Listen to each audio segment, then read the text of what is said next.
This episode is brought to you by LifeLock. Between two-factor authentication, strong passwords, and a VPN, you try to be in control of how your info is protected. But many other places also have it, and they might not be as careful. That's why LifeLock monitors hundreds of millions of data points a second for threats. If your identity is stolen, they'll fix it, guaranteed, or your money back. Save up to 40% your first year. Visit LifeLock.com/podcast for 40% off. Terms apply. This series contains adult language and descriptions of graphic violence. Listener discretion is advised.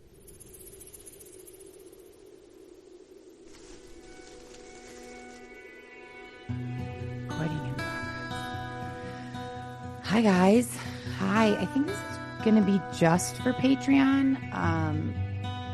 Although I might put it out as like a bonus because I've been kind of MIA for a minute and just cut out parts that I only am comfortable sharing on Patreon. So yeah, maybe we'll do that. So I was gone last week. Well, anyways, who knows? I don't even know what the weeks have run together between the week going through the abortion, then traveling out of town immediately following that. And that was a very up and down trip. Good, but some hiccups. And then it was immediately July 4th. It's just been kind of a whirlwind of things, and a lot of it has been pretty emotional. So last week I was like recovering emotionally, physically, mentally, spiritually. And here we are. And so I am working on a new episode for tomorrow, but I tried to record a morning walk and talk for Patreon this morning. And I had one headphone in because it was still dark out when we were walking this morning. And when it's dark, I only like to have, like to keep one headphone in, one headphone out so I can hear what's going on around me. And then I had my phone, I stick it in like my bra, right here. If you're watching this, if you're not, then I stick it in my bra. And at some point, my neck, my boob, something turned off, like stopped it from recording. So I was like, well, let me see where I left off in my ramblings about the past 2 weeks that I was sharing. And I pressed, rewound it a little bit and pressed play. It sounded like garbage. It was awful. It sounded super, super bad. So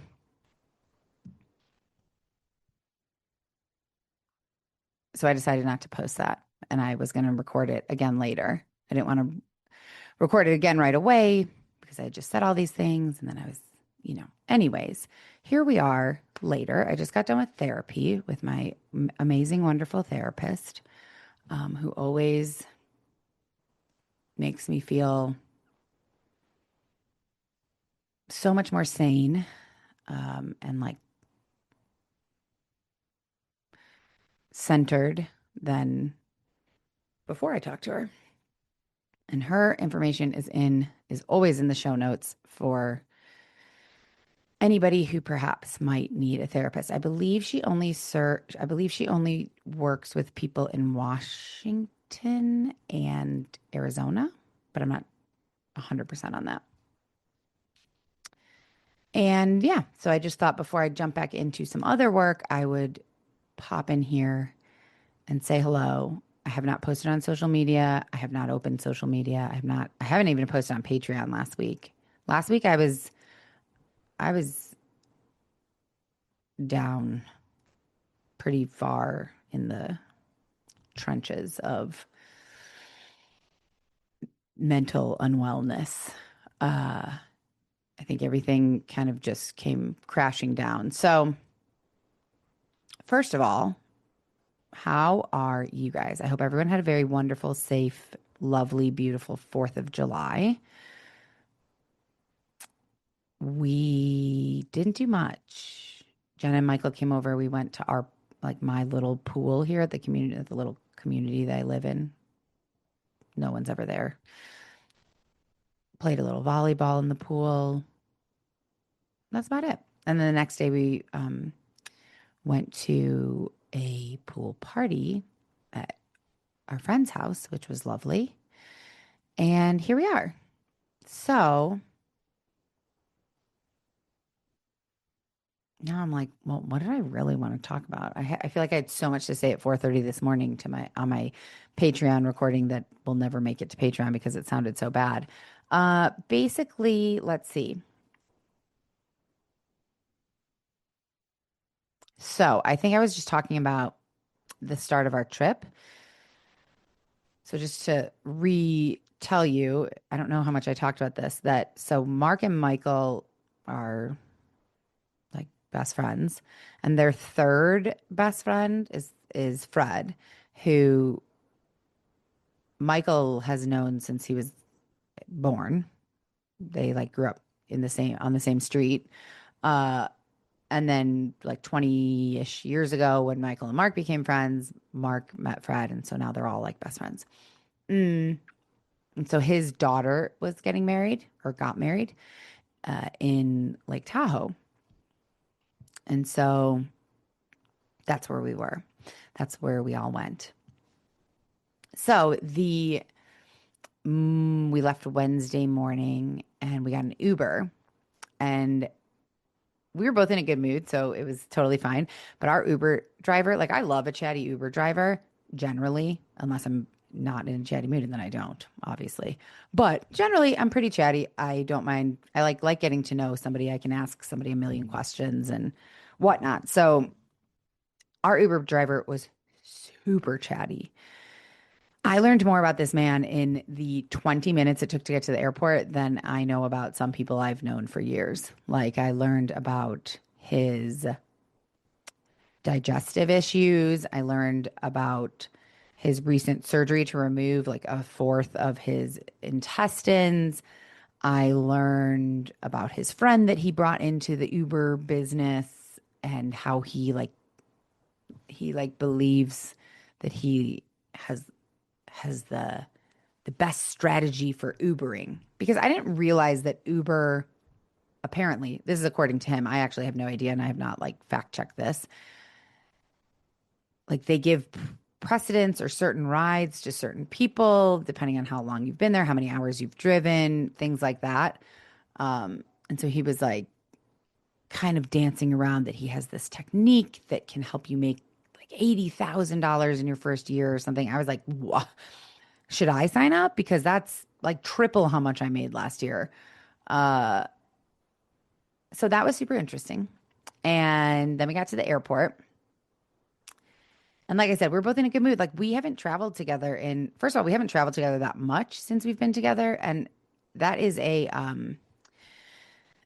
that's one of those statements that's like based on perspective. To me, we haven't traveled that much. To somebody who literally never travels, we've traveled a lot because we've done like weekend trips to different places in Arizona a couple times, and we've traveled to Belize. That's the only place we like have flown to.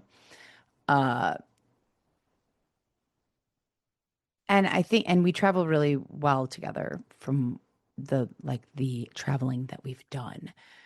I want it to be like, I love traveling. Did I already say that? Because that comes out of my mouth sometimes without even thinking, as many things do. And then I feel like a real fool for saying that. Who doesn't? I guess some people don't like traveling, but really, who doesn't like traveling?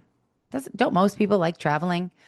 Like, if you're traveling for fun, for pleasure, how do you not? Is there a way to like not enjoy that? I feel like that's weird.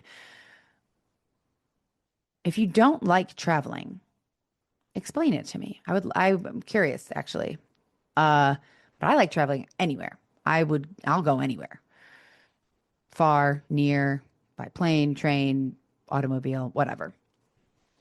And on vacation or on travel, yeah, vacation, whether it's a weekend, a long one, whatever, I feel like I'm really easy going. I don't care where we eat. I'll eat anything. I can find something to eat literally anywhere at any restaurant. There is something that I will be able to eat because I eat just about anything. So don't care where we eat.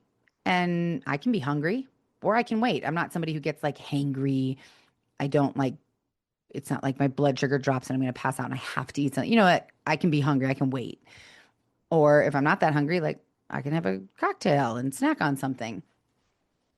And in terms of activities on travel, like you want to lay at the beach all day? Great. 100% down to do that.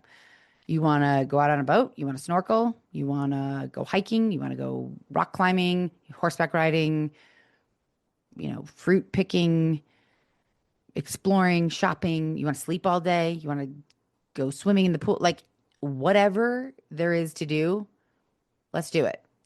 I don't care.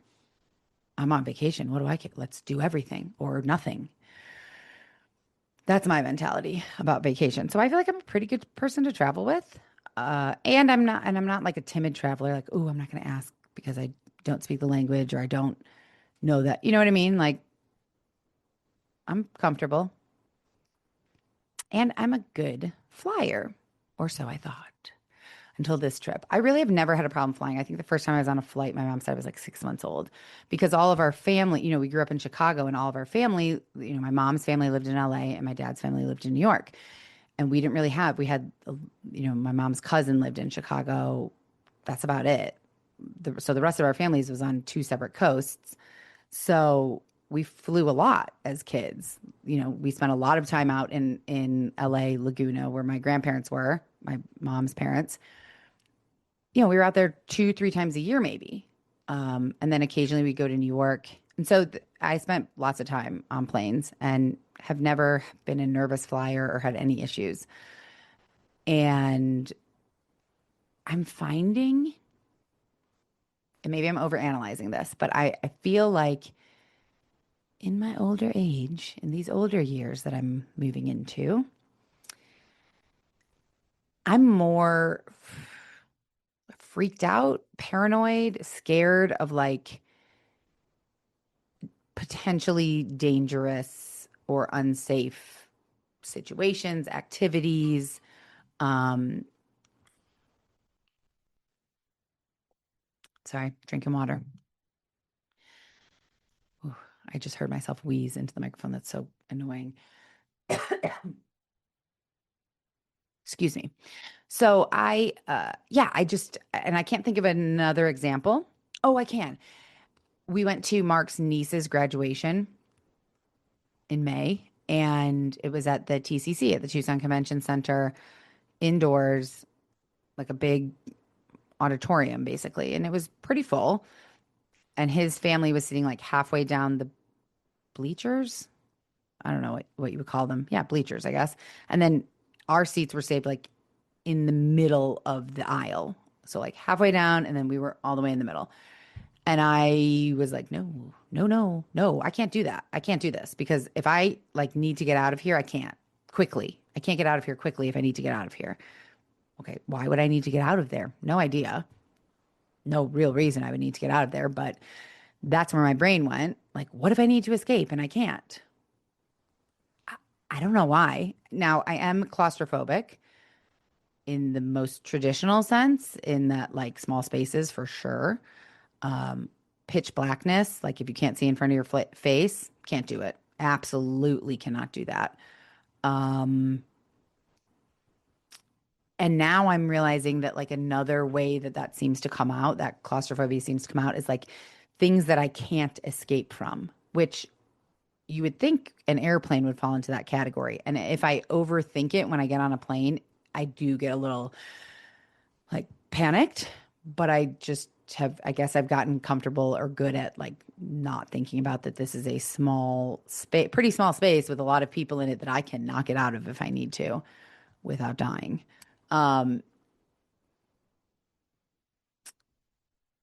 but the graduation, for some reason, I was right on the edge of having I don't want to say a panic attack because I've had two panic attacks in my life and they were not like I couldn't control it.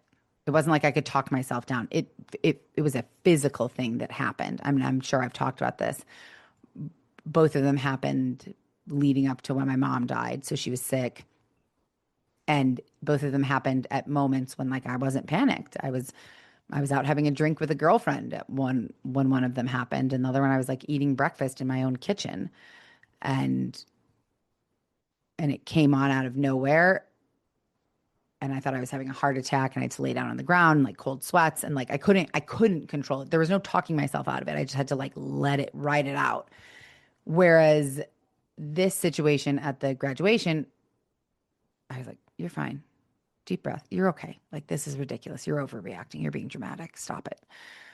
And I sat there uncomfortably, and the second that I could get up and leave, I did. Uh, Okay, where was I going? So that is like a new way that my claustrophobia seems to be coming out. And then combine that with, I don't know if it has to do with age or what, but I don't want to do anything dangerous. And I used to like be dying to go skydiving and dying to do this. And then I think, well, I don't know. We jumped into the ocean with a bunch of sharks and stingrays in the middle of the ocean in Belize, and I was fine with that. So I'm contradicting myself. So I don't know if any of this makes sense. However, I don't want to die. I'm not ready. And on the plane, we got on the plane. We saw Jenna and Michael at the airport. We got to the airport. We saw Jenna and Michael. They were on American. We were on Delta. We chit chatted for a few minutes. And what's funny is that so Michael came up to us and said, they didn't pull me in security. And that's a bad omen. And the kind of joke or story behind that is that Michael always gets pulled, apparently. I've actually never been on a plane with Michael, so I have no idea.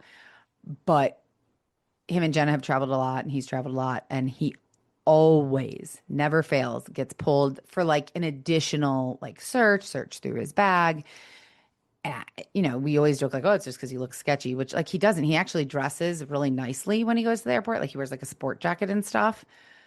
Uh, but they always pull him. And so he was like, they didn't pull me out of line. And that's really, he was like upset about it. He was like, it's weird. It's a bad omen. We were like, oh, that's funny, but I'm sure it's fine. So Mark and I we got on our flight and we had a layover in LA. Jenna and Michael had a layover in Phoenix. And so we arrived at LAX. And when we landed, I put my phone on, took it off airplane mode, which I never understood why it had to go in airplane mode. And I never understood the little, like, why do my liquids have to be so small? I researched it. I kind of get it now. I don't want to get too far off track from what I was saying. So I'll come back to that. Hold on. Let's see. Liquids. I'm writing it down. And I texted Jenna and said, well, first of all, sorry, I already jumped ahead. The whole claustrophobia, fear, whatnot. The first plane from Tucson to LAX was super small, 2 seats on each side of one aisle. I don't know, 20 seats maybe. I mean, it was small. Old, like an old plane. I'm surprised that we didn't have like the little ashtrays in the, armrests that they used to have. It was an old plane. Okay, fine.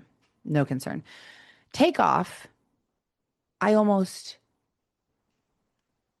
I mean, I think a tear did escape my eye. I wasn't like crying, but I was so freaked out. And Mark was like, "What is wrong with you? You're a fine flyer." I thought we've only flown together once before, but he was like, I thought you're a fine flyer. And I was like, "No, I am a fine flyer. I don't know what the fuck is going on." Granted, the takeoff was so turbulent.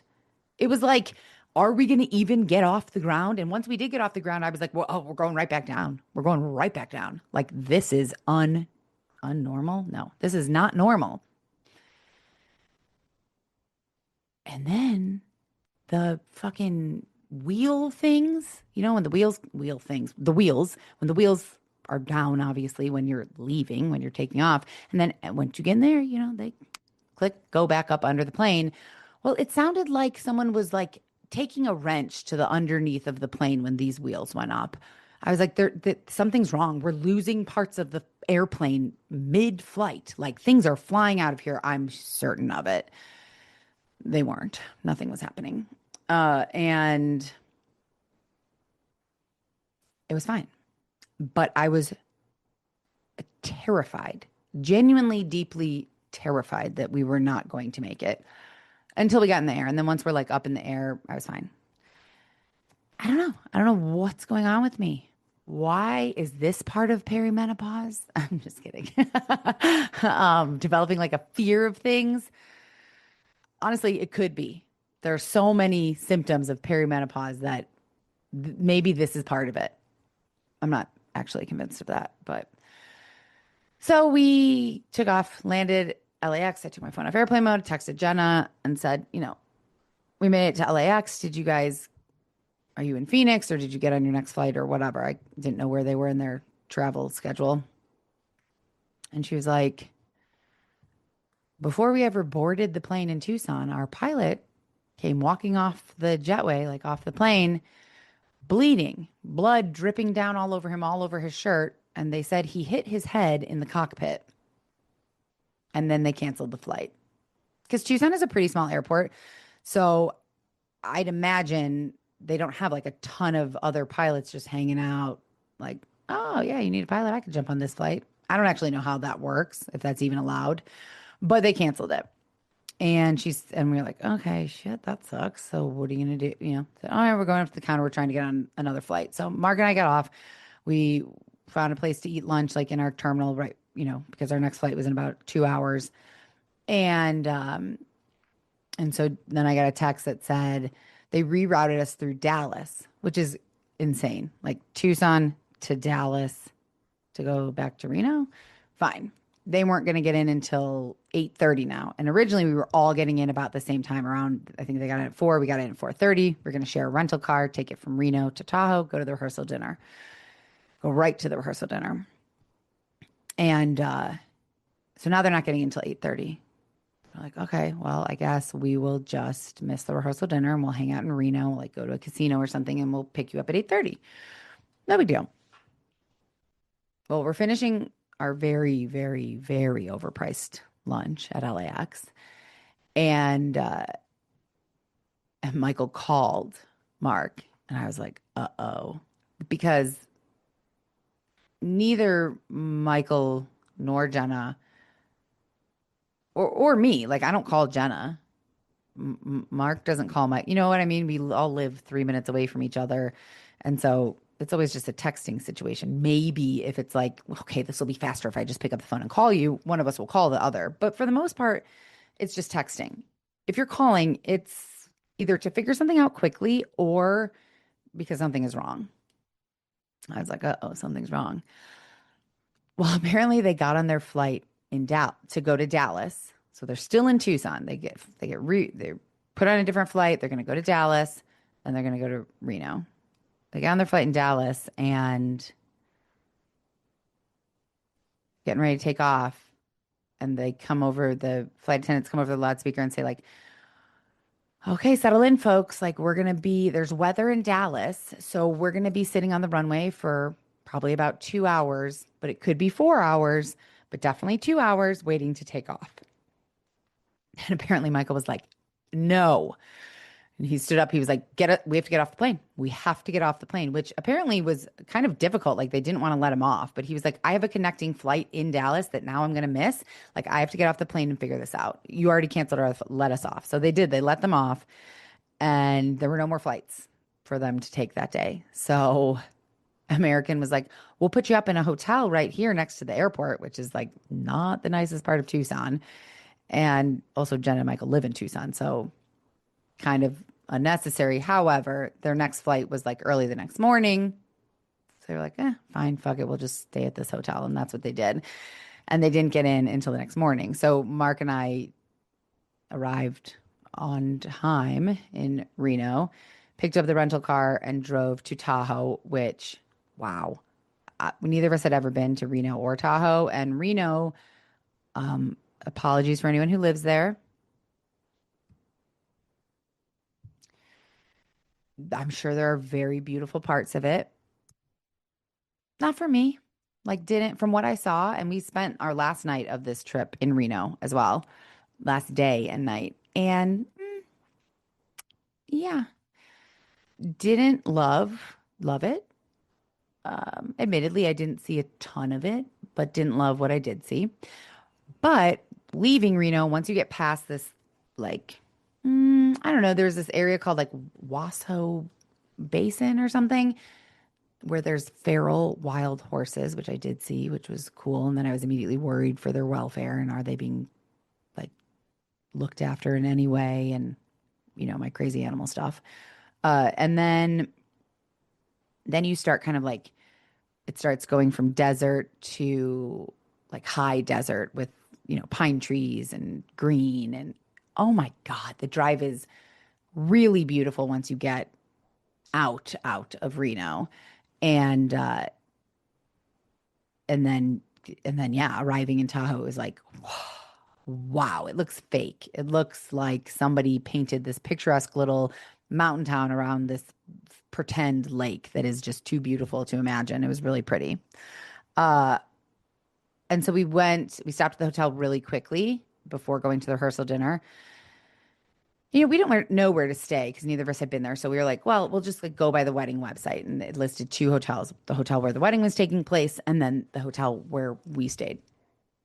We picked that one. Not super cheap, but Mark was paying for it. So this was where he was like, yeah, let's stay there. Realistically, we could have stayed at a teeny tiny, like little, they had the cutest Stardust Lodge motel or something that we drove by. We could have stayed at any of those places for like $75 a night. And it would have been perfectly fine. But we were staying here at this hotel called oh man, I should get the name exactly right. The Hilton South Tahoe Vacation Club, something like that. I mean, the room was nice. The room was perfectly nice. Hotel itself was like, I don't know, nothing to write home about.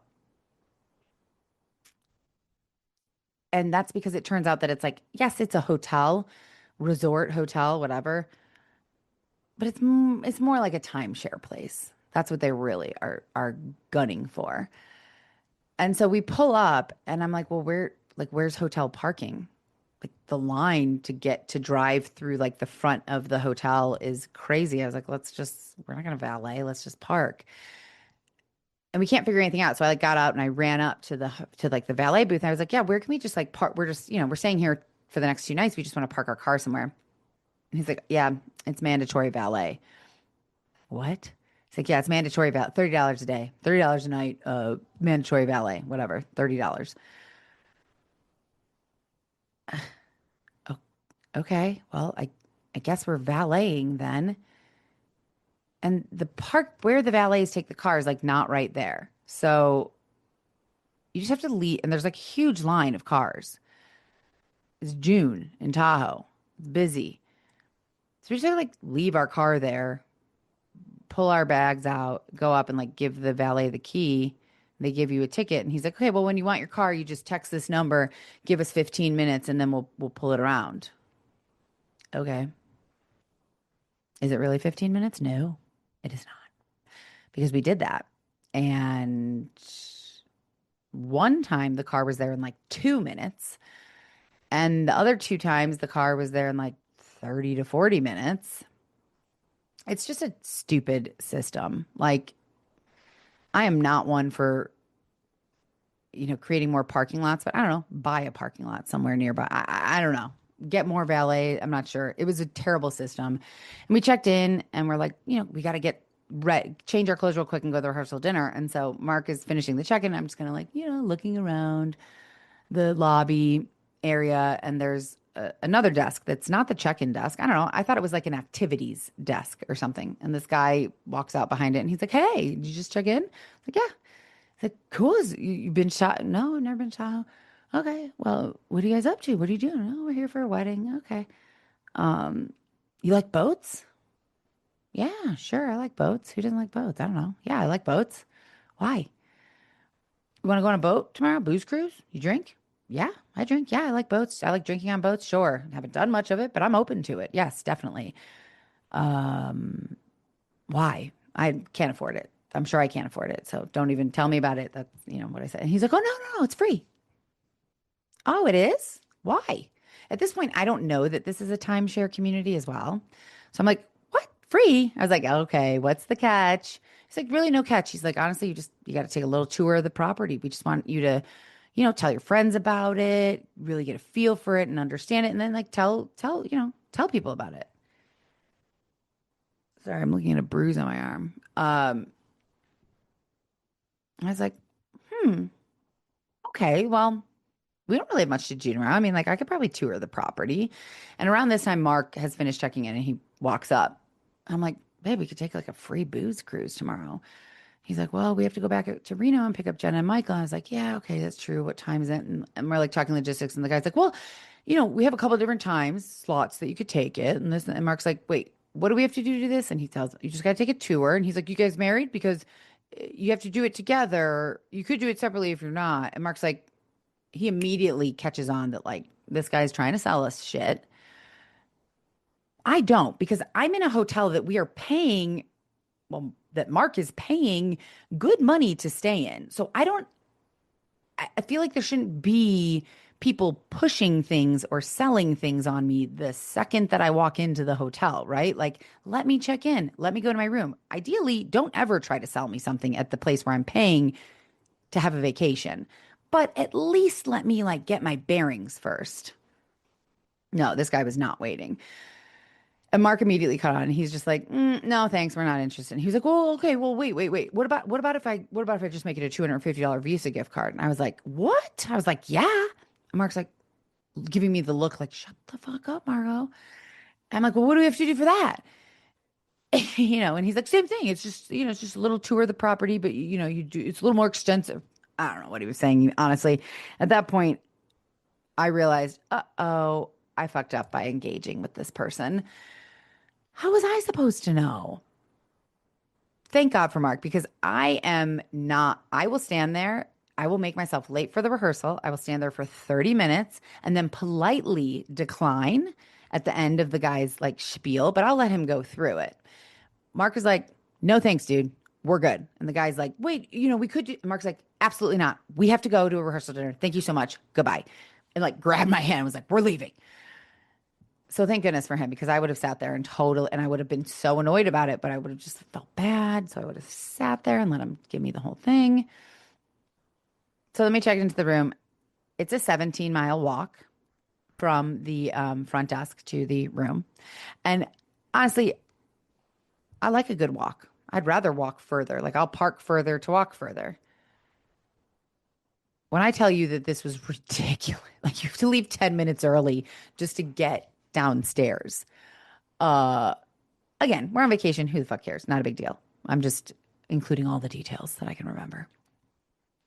And so we go to the rehearsal. Lovely at a place called, no, I'm not going to remember. Some Irish bar, something. Don't know. Really cute, sweet, nice little table set up outside. But like everybody had already kind of eaten. I think it was buffet style. So we probably could have gotten food, but we immediately got like thrown into talking to people. We get there. Mark's gone. He's talking to all the people that he knows. I don't really know anybody. So I'm just talking to people. And then a few hours later, it's, time to go. And it's like, we haven't eaten. So everybody was going back to Fred's sister's Airbnb, who I had never met, who I absolutely love. She had worked with Joe Buck once. So we like, she's a makeup artist in LA. So she had done his makeup before, which was cool. It was cool that she's in the same industry. So we walked to Safeway. We got some like sandwiches and stuff, went back to our room, ate a quick sandwich, and then went over to her house and we played the game Heads Up, I don't know why I said it like that. The game Heads Up. I don't know if you guys have ever played it. It was a game that you could like buy, like a physical game, but now you can just download the app and pay like, I don't know, a couple bucks to own it on your phone. And it's a game where like you put your phone on your forehead and it says a word in a category that you've picked. Like it says a celebrity or it says a movie or it says a type of food or whatever. And everyone else has to get you to guess that. You can't see it. They can see it. You have to guess it. It sounds not that fun, but it's really fun. And so we did that. We took from our hotel to get to her Airbnb. We took these little, like the little scooters, the stand-up scooters. They were called Lime. So we don't have those in Tucson. We have like a different brand. Really sweet and great, except for that if you go off the main sidewalk, like on the main road, they just stop and they're like, beep, beep, beep, beep, beep. Sorry, you're off the path. We went like off like 3 feet this way into this like apartment complex. What do you mean? Weird. It was weird to me. We also ate breakfast that morning at, no, the next morning. Sorry, next morning. I'm jumping ahead. So next morning we woke up and we like didn't know where to eat breakfast. Oh, the hotel also. We went downstairs and I was like, so is breakfast included or where's the restaurant? And he's like, oh no, there's no food served on the premises. Oh, okay, thanks. And I'm like walking away and I like looked, I had my room key still in the little sleeve and I opened it up because I realized there was like more information in there. And one of the things it said is, we do not offer housekeeping services unless you call to request it and pay, I think pay extra. I was like, so you have to valet. There's no way around it. You must. You don't offer breakfast. Like I can't even pay for breakfast. You don't offer housekeeping. Like what am I paying for staying here? I was like, this is ridiculous. Again, I was overdoing it in a trying to be humorous way when I was saying this to Mark. Like, what are we paying for? Realistically, whatever. It was perfectly fine. Uh, we did go to breakfast at a great place. I have to try and remember in case anyone's ever going to Tahoe who's never been and wants a great breakfast place. It was really good. And then we drove around the lake a little bit to Emerald Cove. Beautiful, never been there. And then it was time to go back to Reno and pick up Michael and Jenna. So we like packed a cooler with snacks and drinks and stuff for them because we figured they would be exhausted and stressed. And then we got them. Then we drove back again to Tahoe.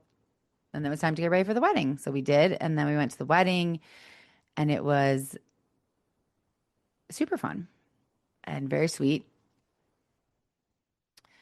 And now this is 36 minutes long. And the next part, I'm going to save for Patreon only. The wedding was lovely, really beautiful, great speeches, good food, danced a little bit, cute bartenders that me and Jenna talked to, flirted with that were like, 20 years younger than us.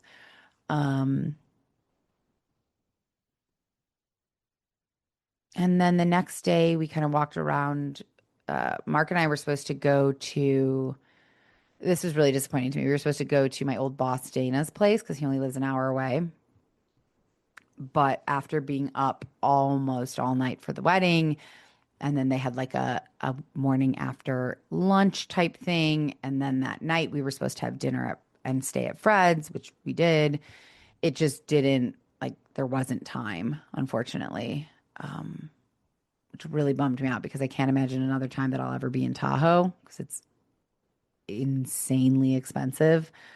And that's the easiest way probably to see Dana's place. But I also was really hoping to see a bear. I heard it's very likely to see bears in Tahoe. I did not. And then, so we stayed that night at Fred's Airbnb. Pretty, like, went to bed early. Everyone was exhausted. And the next day, we all woke up, and the four of us drove to Reno to stay at the Atlantis Hotel and Casino. And we were just gonna do like a kind of like a trashy Vegas day, like day drink, go in the pool, play the slots, and then go out to like a dinner. And that's exactly what we did. And it was super fun. It was lovely. I did not win any money. Actually, Jenna and I don't really gamble. I can't afford to gamble. Neither can Jenna right now. So we found the arcade and they have this VR game where you like put on goggles. I've never played anything like that where I literally was like, oh my God. It like feels like you're like flying through the air and it was super crazy. So we did a lot of that. We went to the pool a little bit. We got up from our like lawn chairs, no, loungers, whatever, at the pool, and went to like go from our loungers to go dip in the pool because it was 100 billion degrees. And as we're walking up to the pool, there were like these, I don't know, 13-year-old girls maybe in the pool. And they just started yelling, fatties. Hey, fatties. at us as we walked up. And it took everything in me not to walk over and like push her head underwater because A, rude. B, I, no one should be saying that, first of all. But it wasn't like this child was like the picture of perfect health and physique. So like, why are you saying that to us? Why are you saying that at all? Where's your parents, really? Where are your manners? But it was fun. We had a good time, and then we stayed up all night because Mark and I had a 6 a.m. flight, so we had to be at the airport at 4:30 to drop off the rental car. Jenna and Michael were staying another night at a different resort in Reno. We were not. So we basically stayed up as late as we could and then just left and went to the airport at like 4. And it was exhausting. It took it out of me. And yeah, and there were a few other hiccups that I'm unwilling to share, just like this, like on this podcast. And this has already been a long enough, like, let me tell you about my journey for 3 days to Reno and Tahoe. So I'm going to share probably the rest of that on Patreon and wrap this up. But I will post some pictures. So I just wanted to talk about the trip a little bit so that the pictures aren't like totally random when I post them. You know, you guys know I'm so bad at social media. I'm not. I'm great at other people's social media.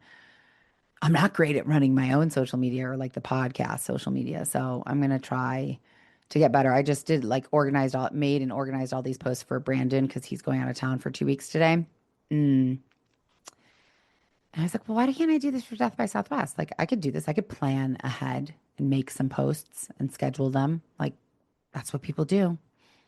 So I'm going to try to start doing that. So I will post pictures. And yeah, that's all I got for right now. I have more work to do, things with some other projects that are hopefully starting within the next few weeks. Seem to be kind of ramping up. So there actually is more work to be done. So I have zero time for like emotional like emotional, whatever. The past few weeks have been very emotional, physically and emotionally taxing. Um, and I'm ready to like leave that behind and focus on Death by Southwest and these other projects, hopefully in the next few weeks, and working out and just really get focused and get on track because I've been a little off track. But we all get a little off track, right? Some people don't get off track. Sometimes I think it's just me. Anyways, that's all. I'm not going to do the long rambling ending. I'm just going to say, love you guys. Patreon, I will probably not do like my everything else I wanted to talk about today, unless I do it tonight on tonight's night walk. I will do a walk and talk tomorrow morning where I will wear both headphones and I will not put my phone in my bra so that the sound is good. So that will be coming exclusively for you guys on Patreon. I know I've been neglectful the past week. And that's it. I hope you guys all are doing fantastically. And if you are anywhere in the Southwest, Arizona specifically, I hope you are staying cool because it is very warm. And leave me comments on Spotify. Tell me what you're up to. Spotify seems to be currently like the easiest, like it feels the least anxiety inducing for me to respond to people. So if you leave comments on Spotify, I generally see them and respond right away. Anywhere else is a total toss up right now, which I know is really bad etiquette for a podcast host. So I'll try to improve. Okay, love you guys. Hope you all are staying safe, staying cool, doing well. And new episode tomorrow. Crime, just crime. None of this, no personal stuff. And that's it. Okay, love you. Bye. Thank you for listening. Yeah, bye. Death by Southwest is hosted by Jenna Schneider and Margot Carmichael. Executive produced by Margot Carmichael. Produced by Jenna Schneider. Audio editing and sound design by Margot Carmichael. Music by Soundstripe. And a special thanks to Edward R. Murrow for letting us borrow his famous sign-off phrase, "Good night and good luck."